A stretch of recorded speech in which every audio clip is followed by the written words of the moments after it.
Hey there, of course, there's one extra thing you always think about in this case, in the Seaforth kilt, um, mounting the kilt pin. Now, there are many stories about why we have kilt pins, and maybe even some of them are true.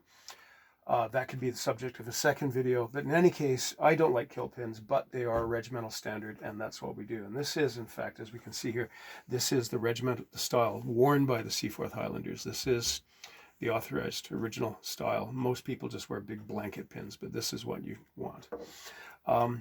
My problem with kilt pins is people can't resist fiddling with them, right? Now this pin has been put in the kilt and left there.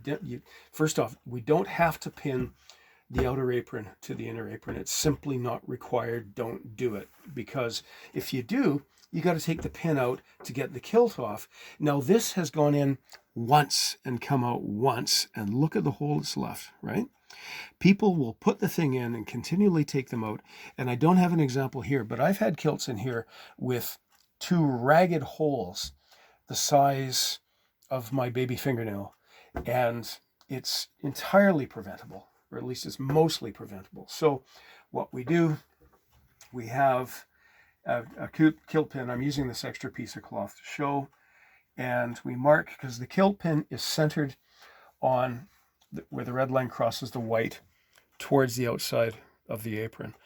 Back in the 30s, we see them being worn up here, but we're not going to do that. The correct position now is where we have the St. Andrew's cross here, the saltire. So I'm going to line it up so it's centered on the pin. I'm going to make a couple of chalk marks, and then using very carefully, I'll just use this original one, very carefully, it's a sharp tip, we carefully, and I say again, carefully, and a third time, carefully work it in to the cloth, so that as much as we can, possibly can, we're nudging the fibers aside instead of cutting them through, because that's what causes those ghastly holes.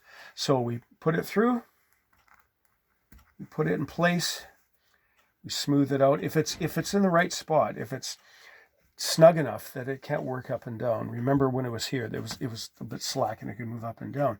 It'll stay exactly in place and in the right position, which is pointed out like that. So there we go. We put it in. If we're going to wear one at all, we put it in the outside apron only, and we leave it there. Which is, again, another good reason why never to take your kilt to the dry cleaner, because they will lose and or steal it. But there we go. Thank you, and carry on.